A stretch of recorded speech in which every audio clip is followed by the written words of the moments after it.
या वर्षाचा पहिला रविवार आहे आणि प्रभूने त्याच्या सानिध्यात आम्हा सर्वांना घेतलं, त्याबद्दल मी मनापासून देवाचा धन्यवाद करतो, त्याची उपकारस्तुती करतो. ज्यावेळेस मी या ठिकाणी उभा होतो वर्शिपमध्ये, त्यावेळेस पवित्र आत्म्याने एक गोष्ट मला सांगितली की तो खरोखर खूप महान आहे, पण प्रॉब्लेम आमचा आहे, आम्ही त्याला फक्त थोडंसं समजावून घेऊ शकतो. ही आमची कपॅसिटी, आम्हाला काही लिमिट आहे. कधी कधी आम्ही डायव्हर्ट होतो, म्हणजे विचलित होतो. कधी कधी सांसारिक प्रश्न येतात, कधी कधी लोक आमच्याकडे पाहतात का असाही प्रश्न येतो. हे सगळं आमचं लिमिट आहे, लिमिटेशन. देव तसा नाही आहे, नाही का. कधी कधी आम्ही सगळ्या लिमिटमध्येच असतो. सांसारिक प्रश्न असतात, त्यानंतर लोक काय म्हणतात, त्यानंतर आपला प्रभाव लोकांवर पाडावा हाही एक गोष्ट असते, लोकांचा प्रभाव आपल्यावर पडावा हाही गोष्ट असते. हे आमचे सगळे लिमिट आहेत आणि या मर्यादेत आम्ही सर्वजण आहोत. आणि म्हणून देव इतका महान आहे. बायबल सांगतं सूर्य चंद्र तारे त्याच्यासमोर निस्तेज. निस्तेज हा मर्त्य मनुष्य कसा धार मिळतो. या लिमिटमुळं आम्ही फार लिमिटेड झालेलो आहोत. आणि म्हणून देवाला पाहिजे तितकं सामावून घेण्यासाठी आम्हाला आमच्याजवळ ताकद नाही, आमच्याजवळ शक्ती नाही.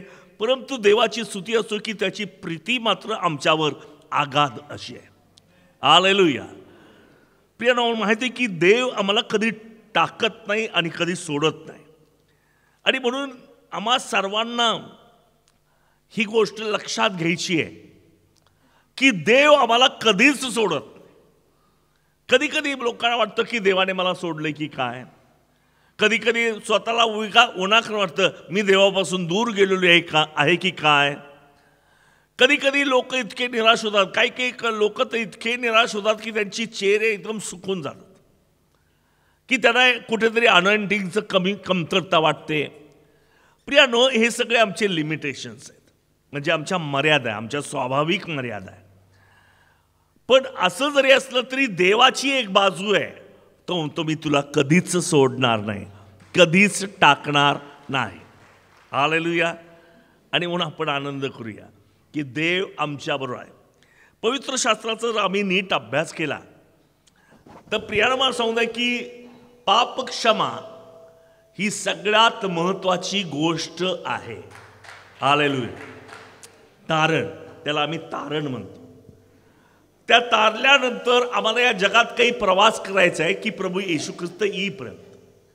मग आम्ही हे लक्षात ठेवलं पाहिजे की आम्ही जगात आहोत आणि म्हणून आम्ही काय करतो, मल्लयुद्ध करतो. आपल्या शरीराला बुकलतो, आपल्या विचारांना बुकलतो. कधी आम्ही पडतो, कधी सैतानी विचार आम्हाला पाडतात, कधी आम्ही त्यांना पाडतो. कुस्ती चालूच आहे हो. जोपर्यंत या देहात आहे तोपर्यंत आमची कुस्ती आहे. पण लक्षात ठेवा, मेजॉरिटी जे पार्ट आहे तो तुम्ही आहात, कारण तुमच्या पक्षाचा सेनाधीश परमेश्वर आहे. तारणाविषयी खूप मोठा आनंद करा. परंतु प्रवासामध्ये जे आम्ही हा प्रवास करतो त्याच्यामध्ये अनेक लोक या प्रवासातच एकमेकांना दोषारोप देणं, एखाद्याची धार्मिकता कमी आहे जास्ती आहे, जणू काय त्यांच्याजवळ काही आपण सूत्रच कोणीतरी ठेवलेलं आहे असं वाटतं, नाही का. एका भाजीवाल्याकडे 2 किलो भाजी दे, तसं आहे एखाद्या माणसाजवळ तो किती धार्मिक आहे लगेच मोजायला सुरुवात करतो. आणि आम्ही म्हणतो की हा धार्मिक आहे, तो कमी आहे, तो थोडा जास्त आहे, थोडं. काही नसतं तसं, काहीच नसतं तसं. फक्त आम्हाला झुंजायचं आहे. झुंजण्याची तयारी आहे का, ती देवाला आवडते. यश कोण देतं, देव देतो. पण झुंजणारा बरं का, झुंजण्याची जी तयारी ज्याची आहे त्याला देव यश देतो. पण अगदी झुंजायचंच नाही, पडूनच राहायचं तर त्याला मात्र देव कधी यश देणार नाही. आणि म्हणून आज एक महत्त्वाच्या गोष्टीविषयी मी तुमच्याशी बोलणार आहे. इस्राचं पुस्तक याचा 3रा अध्याय आणि पहिला आणि 2रं वचन. इस्रायल लोक आपापल्या नगरामध्ये राहू लागल्यावर 7वा महिना सुरू झाला, तेव्हा लोक एकचित्त होऊन यरूशलेमेत जमा झाले. तेव्हा येशुआ बिन योसादाक व त्याचे बांधव, जे याजक, आणि जरुब्बाबेल बिन शल्लियल व त्याचे बांधव ह्यांनी उभे राहून देवाचा माणूस मोशे ह्याच्या नियमशास्त्रात लिहिल्याप्रमाणे होमार्पणे करण्यासाठी इस्रायलाच्या देवाची वेदी बांधली. इस्रायलाच्या देवाची वेदी बांधली. आता मला सांगू द्या की वेदी ही दगडाची असते, मातीची असते, मेटल्सची असते. हे सगळ्या जगी गोष्टीचे म्हणजे आमचं प्रतीक आहे. आम्ही कोण आहे? वेदी आहे. पण कोकरा कोण आहे? प्रभू येशू ख्रिस्त आहे. पण वेदी तर बांधावं म्हणजे कोकरा आपोआप तिथं कार्य करणार आहे. तो आमच्यासाठी वदला गेला, त्याची आठवण आम्हाला होणार आहे. पण त्यासाठी वेदी पाहिजे. म्हणून आमच्या स्वतःला एक वेदी वजा असं देवाला सादर आम्ही झालं पाहिजे. आणि मला तो सांगू द्या की इस्रायल लोकांविषयी इर्मयाने भविष्यवाणी केली होती यहूदा संबंधी की या लोकांना मी 70 वर्ष बाबेलमध्ये पाठवीन आणि 70 वर्षानंतर ते पुन्हा येतील.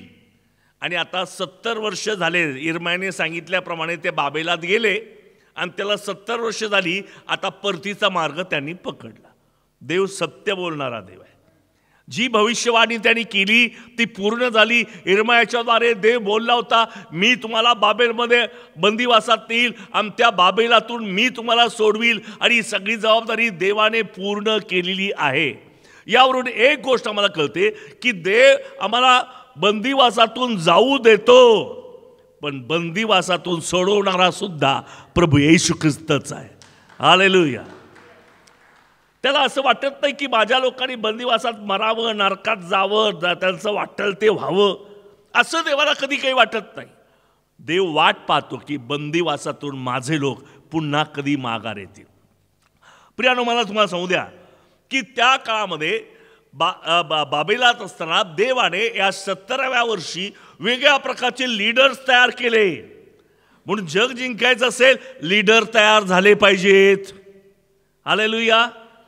इस्रायल लोकांना, यहुद्यांना त्या बाबेलातून बाहेर काढण्यासाठी देवाने एक चांगले लीडर तयार केले.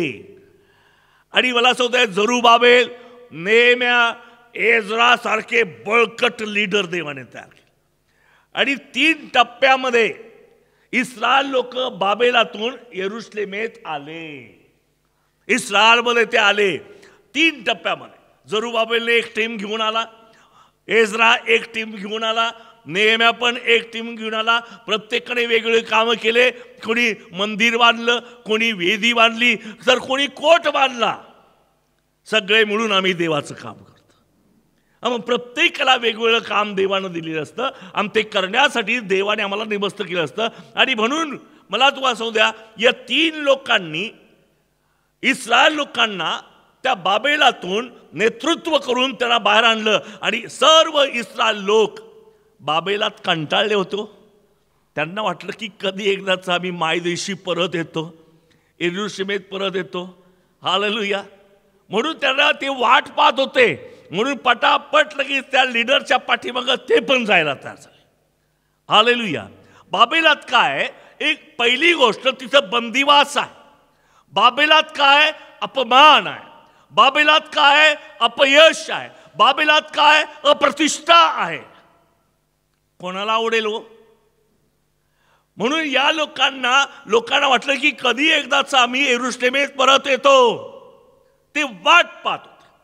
दुसरी महत्वाची गोष्ट, ते बाबेलात का गेले तर त्यांच्या पापामुळे वचनाकडे दुर्लक्ष केलं, अनेक कुकर्म त्यांनी केले आणि अनेकांचा रक्तपात त्यांनी केला. देवाच्या दृष्टिकोनात कितीतरी वाईट ते वागले. देवाचे लोक हो. म्हणून देवाने त्यांना नरकात नाही पाठवलं, त्यांना बाबेलात पाठवलं.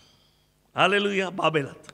म्हणून बाबेल आम्ही आणतो बरं का, आमच्या प्रयत्नानेच, आमच्यामुळेच बाबेल आमच्या वाटेवर येते. हालेलुया. देवाचे लोक हे सुधरावेत म्हणून देव त्यांना बदलवण्यासाठी त्या बंदिवासात जाऊ देतो. आणि म्हणून मला ओळखलं पाहिजे, ज्यावेळेस हे लोक 70 वर्ष त्या बंदिवासात गेले त्यावेळेस त्यांना देवाची आठवण आली की आम्ही यरुशलेमेतच बरे होतो. यरुशलेमेमध्ये शांती आहे, यरुशलेमेमध्ये आनंद आहे, यरुशलेमेमध्ये विजय आहे, यरुशलेमेमध्ये आम्हाला प्रतिष्ठा आहे, यरुशलेमेमध्ये आमचा देव आहे. हालेलुया. आणि ही गोष्ट त्यांना टोचू लागली. आणि परमेश्वराने ठरवल्याप्रमाणे की देवाने कोरेश राजा, बाबेलचं साम्राज्य हरलं. 17व्या वर्षीना बाबेलचं साम्राज्य हारलं. ज्या बाबेलांनी त्यांना बंदिवासात नेलं ते हारले. मग त्याच्या बदल्या ज्या कोरेशाने ते जिंकलं. आणि कोरेश राजाच्या मनामध्ये देवाने घातलं, माझ्या लोकांना मैदिशी जाऊ दे. त्या पणामध्ये प्रेरणा घातली. मला सांगू द्या, पित्याने आकर्षिल्याशिवाय पुत्राकडे कोण येऊ शकत. हा कोरेश राजा, विदेशी राजा, पण त्याच्यामध्ये मनामध्ये जे प्रेम निर्माण देवाने केलं, इस्रायल लोकांविषयी सहानुभूती निर्माण केली, त्याला अंतःकरणातून प्रेरणा दिली. त्याने मुळीच त्या लोकांना विरोध केला नाही. उलट पक्षी त्याने फरमान काढलं की इस्रायल लोकांनी इस्रायलामध्ये परत जावं. जर परमेश्वर तुमच्या पक्षाचा आहे ना, तर भले भले लोक सुद्धा तुम्हाला अटकाव करू शकत नाही. कोरेश हा विदेशी राजा, पण अटकाव करू शकला का? देवाने ठरवलं, माझ्या लोकांना बाहेर काढणार म्हणजे काढणार. हा देवाचा शब्द आहे. कोरेशासारखा बलाढ्य राजा असला, देवापुढे त्याचं काही चालत नाही. म्हणून माणसांना घाबरू नका, देवाला घाबरा. हालेलुया. म्हणून मनुष्याविषयी मनामध्ये भय नसता, मनुष्य माझं काय करेल याचा विचार न करता, मनुष्य मला कशा प्रकारची शिक्षा देईल त्याचा विचार न करता, मनुष्यांच्या निंदांकडे दुर्लक्ष करून परमेश्वराने ठरवलेला आहे, तुमचा बंदिवास तो पालटवणारच आहे. म्हणून मला तुम्हाला सांगतो की वर्षारंभी मला हे सांगू द्या, जे लोक अनेक प्रकारच्या बंधनात आहेत, त्रासामध्ये आहेत आणि अनेक प्रकारच्या अडखळणांमध्ये आहे, तर लक्षात ठेवा, तुमचा बंदिवास सुटलेला आहे. हालेलुया. आणि म्हणून ज्यावेळेस हे लोक इस्रायलमध्ये आले, आमच्यासारखे लोक लगेच जेवायला बसले असले नाही का. इस्रायलात आलो, पहिलं खाऊन घ्या. पण इस्रायलमध्ये आले, त्यांनी पहिलं काम वेदी बांधली. हालेलुया. महत्व कोणाला? पहिलं देवाला. कधी कधी आम्ही जेवणाला महत्व देतो, प्रमुख पाहुण्यांना महत्व देतो, अनेक लोकांना आम्ही महत्व देतो, वस्तूंना महत्व देतो, कधी सोन्याला महत्व देतो. परंतु माझ्या जीवनामध्ये केंद्रस्थानी कोण असावा? तर प्रभू येशू ख्रिस्त असावा. तुम्हाला माहिती आहे का, वेदी बांधली. वेदी ही अतिशय मध्यभागी आहे. वेदी अशी जागा आहे ज्या ठिकाणी परमेश्वराची उपासना होते. हालेलुया. म्हणून मी वेदी आहे, माझ्यातून देवाला काय गेली पाहिजे? उपासना गेली पाहिजे. हालेलुया. माझं जीवन मी प्रभूला समर्पित केलं पाहिजे. मला माहिती की वेदी हे मनुष्याचं दर्शक आहे, तर यज्ञ पशु प्रभू येशू ख्रिस्ताचं दर्शक. तुम्ही वेदी बांधा, तो अर्पण व्हायला, म्हणजे त्यांनी त्याचं जे अर्पण झालेलंच आहे त्याद्वारे तो तुम्हाला आशीर्वाद करणार. मला सांगू द्या, अर्पण एकदाचं झालं आणि कायमचं झालं. फक्त तुम्हाला आणि मला आता वेदी बांधायची. आम्हाला प्रार्थना करायच्यात, आम्हाला स्तुती आराधना करायची, संतांच्या सहभागीत राहायचं. त्याद्वारे चर्च एक मोठी वेदी आहे ज्याच्यामध्ये प्रभू येशू ख्रिस्त विराजमान होतो. आलेली. आणि म्हणून प्रियानो, मला तुम्हाला सांगू द्या की वेदी या गोष्टीचा अर्थच आहे उंचावलेली. म्हणजे आमच्यामध्ये काय उंचावलं गेलं पाहिजे? वेदी उंचावलं गेलं. आलेली. सर्व फर्निचर, दर्शन मंडपाचा जर एकदम नकाशा जर पाहिला तर अंगणाच्या मध्यभागी वेदी आहे, जीवनाच्या मध्यभागी प्रभू येशू ख्रिस्त असला पाहिजे. हालेलुया. अंतःकरणामध्ये, कारण देव बाह्यरूप पाहत नाही, अंतःकरण पाहतो. हालेलुया. आणि त्या अंतःकरणामध्ये कोण असावा? तर प्रभू येशू ख्रिस्त असावा. मला तुम्हाला सांगतो की या फर्निचर, अनेक प्रकारचे फर्निचर, घांगाळ आहे, त्यानंतर दीपवृक्ष आहे, त्यानंतर भाकरीचा मेज आहे आणि धूप वेदी आहे, सगळं आहे. पण सगळ्यात उंच काय आहे? होमार्पणाची वेदी आहे. सर्व गोष्टीपेक्षा येशू ख्रिस्त कसा आहे? उंच आहे. म्हणूनच आम्ही सगळे पृथ्वीवर आहोत. वधस्तंभावर टांगलेला प्रभू येशू ख्रिस्त पृथ्वीपासून वर उचलण्यात आलेला आहे. आले कारण तो कसा आहे? वर आहे. त्याचं अर्पण होत असताना सुद्धा सर्व मानव जातीतून तो उंचावलेलाच आणि म्हणून तो आमचं अर्पण आहे. त्याच्याद्वारे आमचा मार्ग तयार होतो, आमच्या प्राप्त ऐकल्या जातात. हालेलुया. येशू ख्रिस्त तुमच्या आणि माझ्यासाठी उंच करण्यात आलेला आहे आणि त्या ठिकाणी वधस्तंभावर त्याला टांगण्यात आलं. प्रियानो, मला तुम्हाला सांगू द्या की ज्यावेळेस हे जरुबाबेल, त्यानंतर एजरा, नेहम्या हे ज्यावेळेस आले त्यांनी देवाला प्रथम प्राधान्य दिलं. एकाने मंदिर बांधलं, एकाने वेदी बांधली, एकाने कोट बांधून काढले आणि देवाने ठरवलं, वेदी बांधली, देवाने ठरवलं यांची पुनर्स्थापना मी करणार आहे. हालेलुया. वेदी बांधा, आपोआप तुमची पुनर्स्थापना होते. तुमच्यात बदल व्हायला लागतात. बदल तुम्ही नाही करत, वेदी करते. आमेन म्हणाल का? कळतं का नाही तुम्हाला? मला वाटतं तुम्ही आमेन म्हणायला पाहिजे होतं. आमेन. बदल कोण करतो? मी नाही करत, वेदी माझ्यात बदल करते. हालेलुया. प्रथम वेदी बांधा, आपोआप देव तुमची पुनर्स्थापना करणार. देव तुमच्यातले जळमट काढून टाकणार आहे. नेहम्याविषयी सांगितलं, त्याने भिंती बांधल्या, जळमट काढून टाकले, भगदाड पुसली, बुजवली.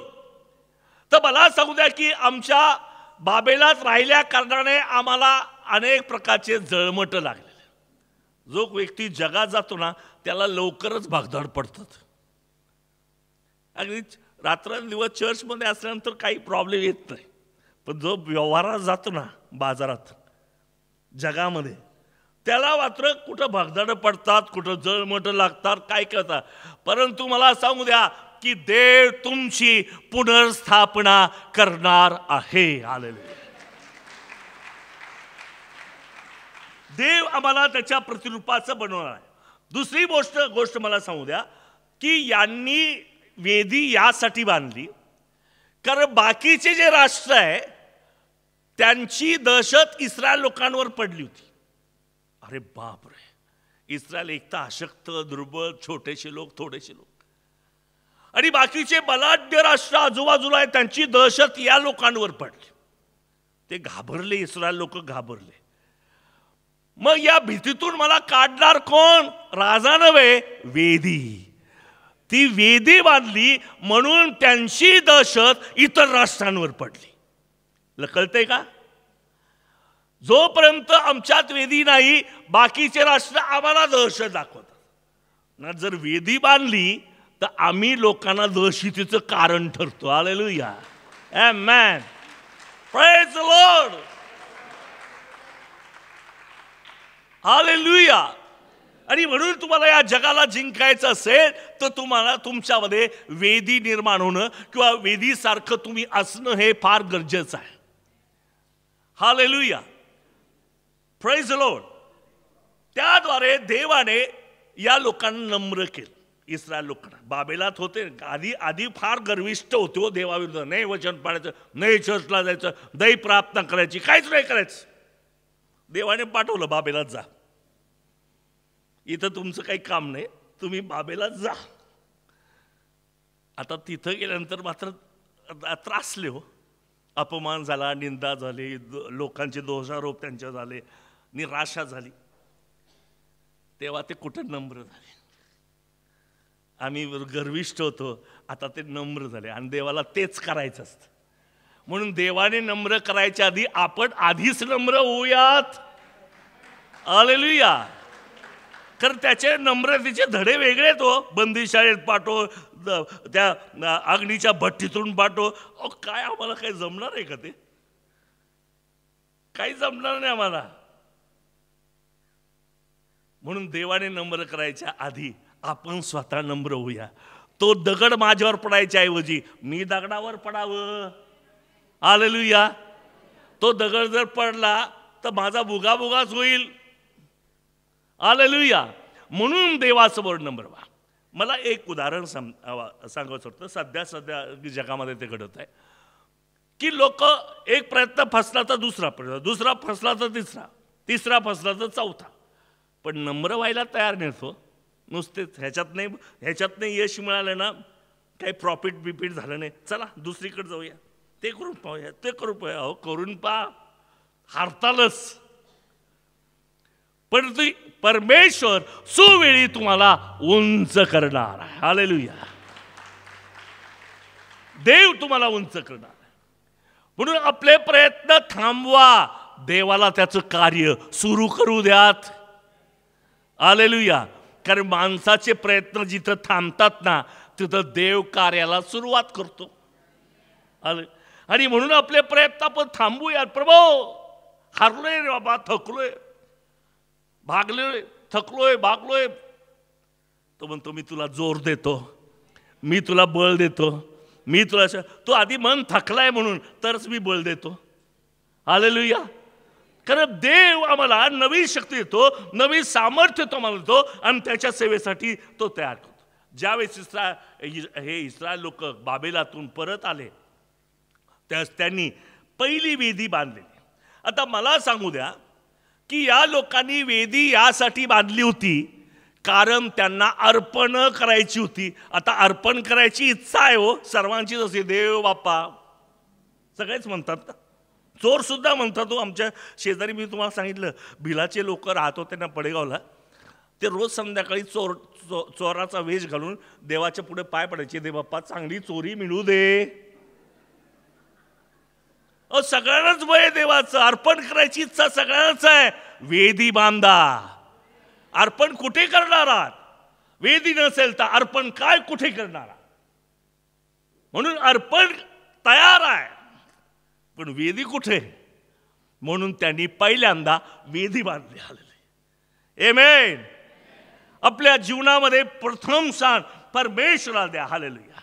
एजरा 3:3 मध्ये म्हटले की राष्ट्रांना त्यांची राष्ट्रांची दहशत त्यांना बसली. प्रियानो, मला तुम्हाला सांगू द्या की जर आमच्या केंद्रस्थानी जर वेदी असेल ना, संपूर्ण मंडप देव आशीर्वादी करतो. शकायना ग्लोरी उतरून येते. जर आमच्या मध्य अंतःकरणामध्ये देव असेल तर, नाहीतर नुसतं कामापुरताच देव नाही का. संकट आले तर देव, संकट निघून गेलं की कसला देव. पण तू मला सांगू द्या की माझ्या शेतात पिको अगर न पिको, मी देवाचाच धन्यवाद करेल, कारण माझ्या केंद्रस्थानी परमेश्वर आहे.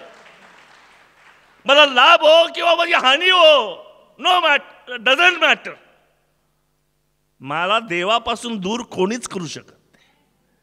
हा जो आमचा कणा आहे किंवा हा आमचा निर्णय आहे, मंडपाला देव आशीर्वादित करतो. हालेलुया. म्हणून आमच्या केंद्रस्थानी परमेश्वर असावा. प्रियानो, देवाची इच्छा आहे की देवाच्या लोकांनी त्याच्या आज्ञा पाळाव्यात, देवावर त्यांनी भरोसा ठेवावा. यासाठी आमच्या केंद्रस्थानी परमेश्वर असणं हे फार गरजेचं आहे. हालेलुया. Praise the Lord. आणखी एक महत्त्वाची गोष्ट मला या ठिकाणी सांगायची आहे की आमच्या जगण्याचा उद्देश काय आहे हे कळवण्यासाठी मला वेदी बांधण्याची गरज आहे. नाहीतर वेदी नसेल ना, हे जीवा खा पी मजा कर. वेदी मला सांगते खा पी मजा कर हे जीवन नाहीये. मला आपल्या अंतःकरणात घे, ते खरं जीवन आहे. ज्याला पुत्र लाभला त्याला जीवन लाभलं. संपूर्ण इस्रायल राष्ट्राने वेदी नाही, काही उपयोग नाही. पण वेदी आहे म्हणून इस्रायल राष्ट्राला देवाने आशीर्वादित केलेला आहे. याचा इतिहास आहे. सारं जग त्याच्याविषयी बोलत आहे. कारण इस्रायलाने वेदीला महत्त्व दिलंय. इस्रायलमध्ये येशू ख्रिस्त वधस्तंभावर गेलेला आहे. इस्रायलावर देवाचं प्रेम आहे आणि म्हणून देव त्यांना आशीर्वादित करतो. हालेलुया. मला तुम्हाला सांगू द्या की वेदीमुळंच माझ्यामध्ये एक भावना निर्माण होते. काय भावना निर्माण होते? कृपा वाढावी म्हणून पाप करावे काय, म्हणून तो पाप करत राहत नाही, तर पापावर विजय मिळवण्याची तो शक्ती प्राप्त करून घेतो. आलेले आता देवबाप कृपा करतो ना म्हणून पाप करणारा पापच करतो. परंतु वेदीमुळं काय होतं माहिती आहे का? प्रभू मी अशक्त आहे, मला विजयाची गरज आहे, तू मला विजय दे. आणि देव त्याला मग कृपा देतो. त्याला म्हणतात कृपेचा योग्य फायदा. नाही तर काही लोक कृपेचा गैरफायदा घेतात. कृपा होती ना, चला पाप करूया, कृपा होती ना पाप करूया, आणि म्हणून कृपा होते म्हणून ते पापात वाढतच जातात. पण ज्याला सत्य कळालेलं आहे, ज्याला देव कळालेला आहे, त्याला माहिती की माझ्या हातून चुका होतात, ती माझं लिमिट आहे, लिमिटेशन्स आहे, माझं अशक्तपण आहे, माझी दुर्बलता आहे, पण देवा क्षमा कर, माझी इच्छा नाही पाप करायची पण होत आहे, तू क्षमा कर, इथून पुढे मला पाप करायचंच नाही आहे. देव कृपा पुरवतो आणि मग तो आम्हाला त्या विजयापासून विजयाकडे तो आम्हाला नेतो. पण काही लोकांची पाप करायची इच्छाच असते, त्याला म्हणतात कृपेचा गैरफायदा. असे लोक येशूला नव्याने वधस्तंभावर देतात असे इब्री 6 मध्ये म्हटलेलं आहे. परंतु सर्व विश्वासांना मला सांगू द्या की पाप न करण्याची इच्छा मनामध्ये असली पाहिजे तर कृपेचा योग्य फायदा आपल्याला येतो. पण पाप करायचीच इच्छा ठेवून कृपेची वाट पाहिजे, कृपा कर कृपा कर कृपा कर, मी पाप करतो तू कृपा कर, तो गैरफायदा आहे. हालेलुया. म्हणून बॅलन्स बायबल हे इतकं बॅलन्स्ड आहे ना, फार सुंदर आहे. तुम्हाला नीट जर समजलं तर योग्य रीतीने देवासमोर कसं सादर व्हावं हे तुम्हाला कळेल. म्हणून जगामध्ये 2 प्रकारचे लोक आहे, कृपेचा योग्य फायदा घेणारे लोक आहे आणि कृपेचा गैरफायदा पण घेणारे लोक आहेत. आणि म्हणून देवाची इच्छा आहे की आम्ही त्याच्यावर विजय मिळवावा, आमच्या जीवनात देवामुळे आशीर्वाद प्राप्त व्हावा. येशू ख्रिस्ताने सांगितलं की आता त्याचं अर्पण झालं, बलांडनाचा यज्ञ पशु ख्रिस्त त्याचे अर्पण झाले आहे. मग वलांडन सण पाळायचं सोडायचं का? म्हणजे आमच्या भाषेत गुड फ्रायडे, कारण आमचा गुड फ्रायडेच्या दिवशी वधस्तंभावर गेला. आता आम्ही वलांडन नियमशास्त्र पाळत नाही, वलांडनला आम्ही ते पाळत नाही, त्याच्यातून देवाने आम्हाला सोडलं. परंतु आमच्यामध्ये आता आम्ही गुड फ्रायडेच्या निमित्त येशू ख्रिस्त वधस्तंभी गेल्याचं स्मरण करतो. आणि येशू ख्रिस्ताचं अर्पण झालंय, होमार्पण झालंय, पापार्पण झालंय, येशू ख्रिस्ताचं झालंय. जुन्या करामध्ये विधी होती, त्याच्यावर पक्षाचं प्राण्याचं रक्त शिंपडलं जात होतं, बकऱ्याचं रक्त शिंपडलं जात होतं. पण येशू ख्रिस्त वधस्तंभी गेल्यानंतर बकरे कापणंच बंद झालं.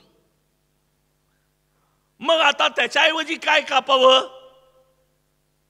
तर आमचं सॅक्रिफाईस जे आहे ते जिवंत, पवित्र, देवाला प्रिय असा आम्ही आध्यात्मिक यज्ञ करावा.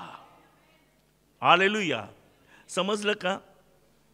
जुन्या करामध्ये जे अर्पण होतं ते प्राण्यांचं अर्पण होतं. म्हणून तो इब्री 10:6 मध्ये काय म्हणतो, वाचूयात आपण. इब्री 10:6.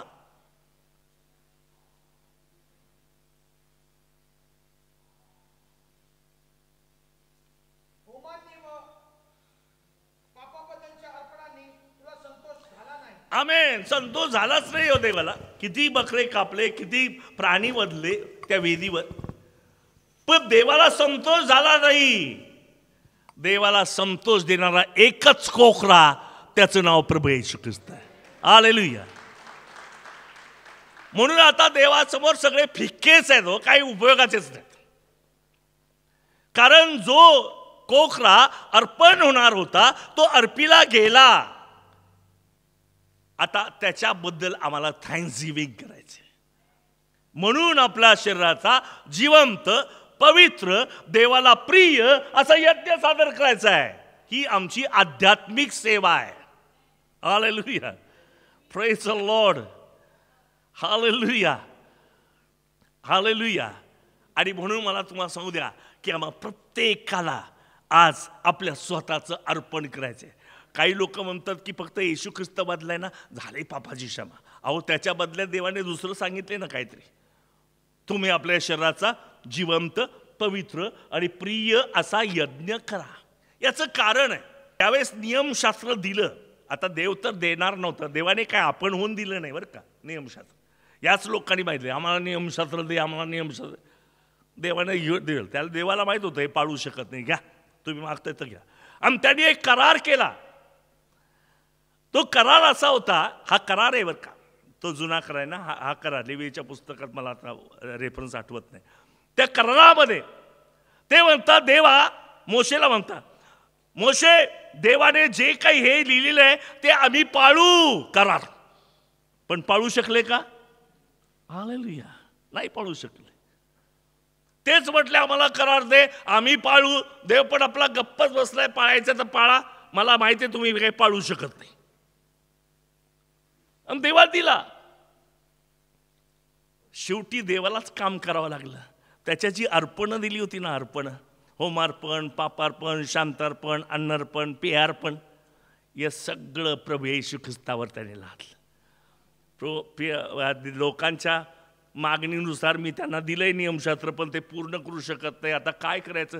त्यांनी आपलं एकुलता एक पुत्र पाठवला आणि ती सर्व अर्पणं त्याने वधस्तंभावर आमच्यासाठी पाळली. हालेलुया. आम्ही पाळू शकतो असं म्हणत होतो, पण पाळलं नाही. पण तरी देव किती सहनशील आहे. ठीक आहे, मी तुमच्यावर खूप प्रेम करतो. त्याने ते पाळण्यासाठी आपल्या एकुलत्या एका पुत्राला या जगात पाठवलं आणि आमच्या वतीनं तो होमार्पण, पापार्पण असा वधस्तंभावर तो यज्ञ झाला. हालेलुया. म्हणून आता आम्हाला तिथं दुसरे किंत 5व्या अध्यायात पासून, म्हणून आम्हाला आता बेखमीर भाकर, आता बेखमीर म्हणजे बेखमीर खरोखर ईस्ट असतं ना, खमीर खमीर गोळा फुगवतं. आता बेखमीर काय आहे? पूर्वी ईस्ट होतं, आता बेखमीर सात्विकपणा व खरेपणा. या बेखमीर भाकरीने सण पाळावा. सण पाळा. आता सण पाळायचे दिवस आहे. वलांडाचा कोकरा वधला गेलाय, आता सण पाळायचे दिवस आहेत. आणि सण पाळण्यासाठी मी काय करतो की माझ्यामध्ये सात्विकपणा यावा, माझ्यामध्ये सत्य यावं, माझ्यातलं ढोंग निघून जावं, माझ्यातली दैहिकता काढून टाकावी. त्या ठिकाणी तो दैहिकता काढण्यासाठी तो बेखमीर भाकरीचा सण असायचा. तो बेखमीर भाकरी आमच्याकडे कशी होळी असते ना या भारतामध्ये, तसा त्या प्रकारे तिकडे बेखमीर भाकरीचा. मग काय करायचं? खमीर घालून एखादा गोळा एका घरामध्ये हळूच, लहान मुलं तरुण मुलं हळूच टाकून देणार. एखादी आंटी जर खडूच असली ना, तिच्या आता घरात 4दा, कारण तिला माहिती बेखमीर भाकरीचा गोळा पडला की अख्खं घर धुवावं लागतं. हालेलुया.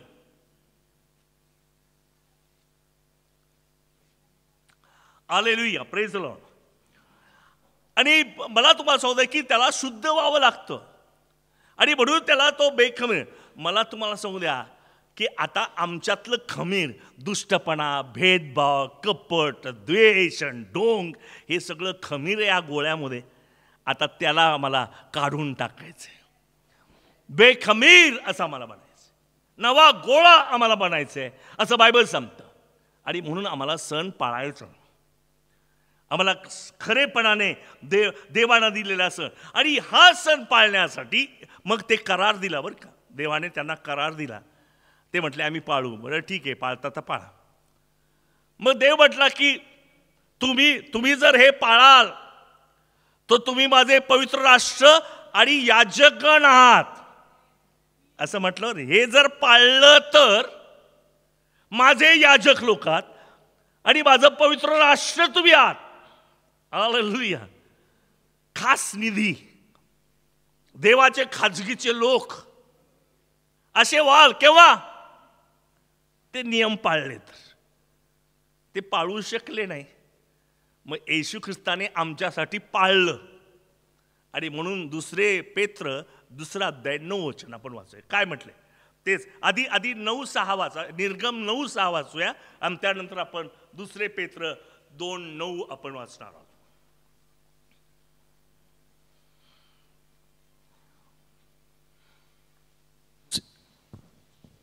दुसऱ्या दिवशी परमेश्वराने ही गोष्ट केली आणि मिस्र देशातील सर्व जनावरे मेली, तथापि इस्रायल लोकांच्या जनावरांपैकी एकही मेले नाही. निर्गम निर्गम 9:6.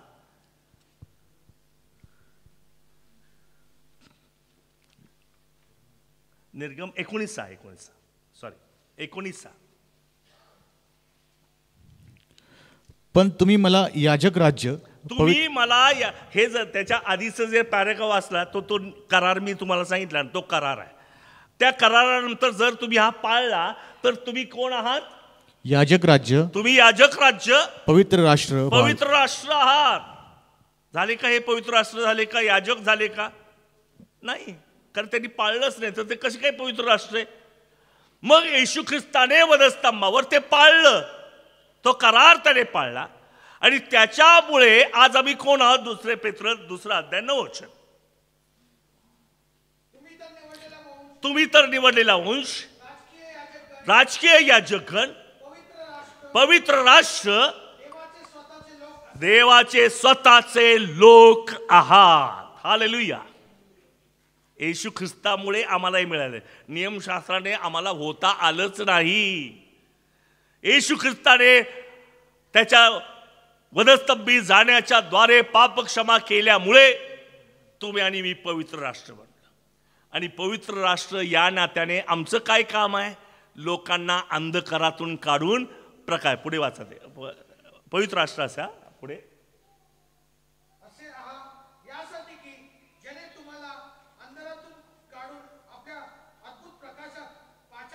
यासाठी तुम्ही पवित्र राष्ट्रात राष्ट्रीय याजकान यासाठी आहात की तुम्ही लोकांना अंधकारातून काढावे आणि प्रकाशात आणावे. नाहीतर नाचायचं फक्त आम्ही पवित्र राष्ट्र आहे, आम्ही या राजकीय याजक नाही. अहो फक्त नाचू नका हो.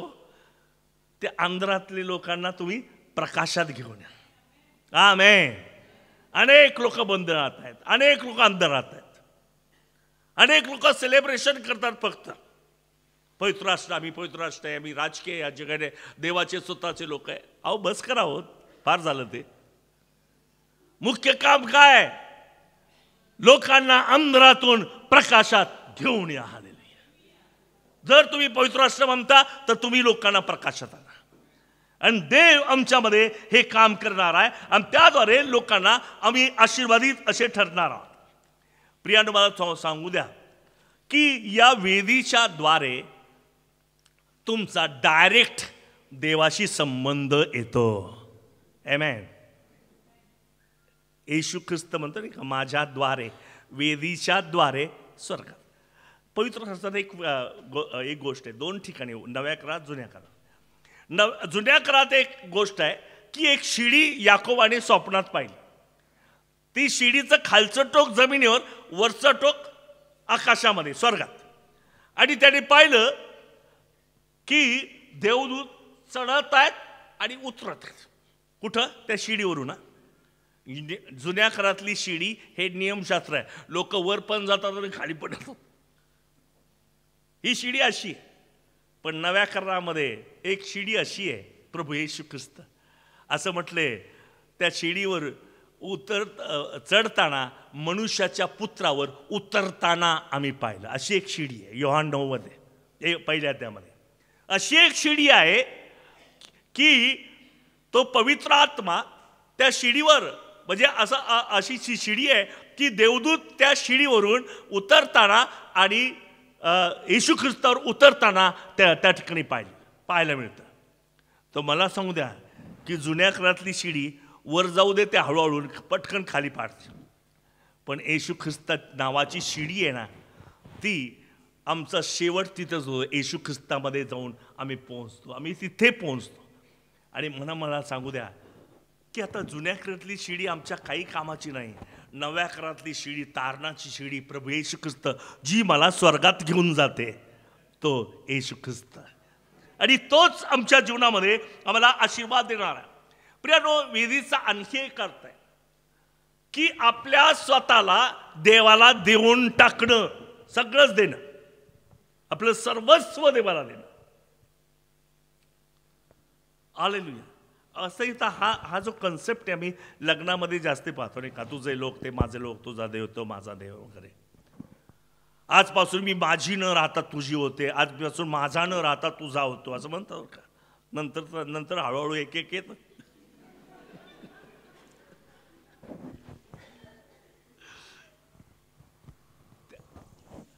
प्रत्येकाच्या दोघांचं सुद्धा. तर आपल्या स्वतःला देऊन टाकणं. बायको म्हणते नवऱ्याला, तू माझा, आजपासून मी तुझी, कोणाचीच नाही, तुझी. आणि हळूच महत्व सोन्याला येतं, पैशाला येतं, काही काही गोष्टीला येतं. अहो कुठं दिलं गे ते कमिटमेंट? तू माझा आणि मी तुझी आहे, तू माझी आणि मी तुझा आहे. ही जी कमिटमेंट आहे ही ती वेदी आहे. यामुळे मनुष्य देवाशी एकनिष्ठ असतो. आमेन, हालेलुया. नवरा सगळा खपून घेतो. बायको जर नवऱ्यापेक्षा दुसरीकडे पाय लागली ना, तो कधीच खपून घेत नाही. बायको सुद्धा, नवरा जर दुसरीकडे तिच्याकडे तिला सोडून दुसरीकडे पाय लागला ना, तिला कधीच खपणार नाही. एक वेळेस उपाशी राहायला तयार होईल, पण ते खपणार नाही. ती कमिटमेंट देवावर असावी. हालेलुया, आमेन, हालेलुया, हालेलुया, आमेन. अगदी तसंच या पती पत्नीने दिलेली जी वचनं एकमेकांना आहे, अगदी तसंच मला देवाशी वागायचं. त्याचा अर्थ तुमच्याजवळ वेदी आहे. You are committed. तुम्हाला फक्त तुमच्या देवाशी तुम्ही एकनिष्ठ आहात. आणि त्याच्या बदल्यात पहा, अशी बायको जर एखाद्या नवऱ्याला भेटली ना, काय काय मिळतं हो त्या बायकोला, नाही का? असा नवरा जर त्या बायकोला भेटला तर त्या नवऱ्याला काय काय मिळतं? आशीर्वाद तुम्हाला मिळतील. कमिटमेंट करा. काय पाहिजे ते झोपेतही देव द्यायला त्या, परंतु आम्ही देवाशी कमिटेड असावं. Hallelujah, praise the Lord. आणि येशू ख्रिस्तच आम्हाला ते देणार. वेदीमुळे मनुष्य ताकदवार बनतो. वेदीमुळे सैतानी शक्तीला तो विरोध करू शकतो. कशामुळे? वेदीमुळे सैतानी शक्तीला तो विरोध करू शकतो. अब्रामाने ज्यावेळेस त्या मोऱ्या डोंगरावरून तो खाली आला, त्यावेळेस त्याने एक वेदी बांधली. वेदी बांधताना त्याने हा विश्वास दाखवला की देवाने मला आशीर्वाद केलं. त्याच्या स्मरणार्थ ती वेदी त्याने बांधली. प्रियानो, वारंवार उपकार स्तुतीचे यज्ञ आपण देवाला करूयात का? ती आमच्यासाठी असलेली एक सुंदरशी वेदी आहे. कोणत्याही गोष्टीचं गौरव देवालाच द्या. घर बांधलं, देवाला द्या. नोकरी लागली, देवाला गौरव द्या. तुम्हाला एखादी ट्रॉफी मिळाली, देवाला गौरव द्या. आज मी जिवंत आहे, देवाला गौरव द्या. हालेलुया.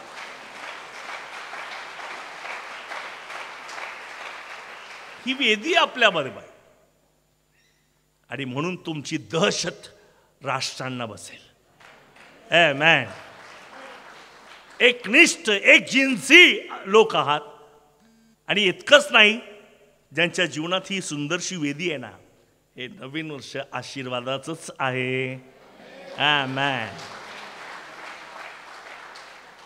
आमचे आशीर्वाद कोणीही राहून देऊ शकत नाही, कारण आम्ही आमच्या देवाचे आहोत. बंदिवास सुद्धा आम्हाला अटकाव करू शकत नाही, त्याला सोडावंच लागणार. बाबेल लोकांना आम्हाला सोडावंच लागणार. आम्हाला सोडण्यासाठी बाबेलला हरवावं लागलं हो देवाला. एवढं मोठं साम्राज्य ज्याच्या पुढे सगळे थरथर कापत होते, परंतु आम्हाला इस्रायल लोकांना सोडण्यासाठी बाबेलाला देवाने हरवलं. कोरेश सारख्या विदर्भी माणसाच्या मनामध्ये आमच्यामध्ये आमच्याविषयी प्रीती निर्माण केली. हे देवाचं सामर्थ्य. त्याच्या प्रित्यर्थ चला आपण वेदी बांधूयात. सगळ्यात मोठी गोष्ट आपण वेदी बांधूयात आणि देव आम्हाला आशीर्वाद केला. प्रभू तुमचं सहाय्य करू.